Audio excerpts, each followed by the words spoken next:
Hi guys! Welcome back to my channel.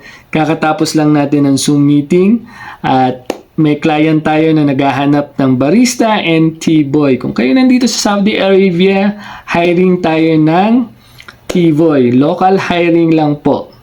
Siyempre, binisita rin natin yung ating warehouse.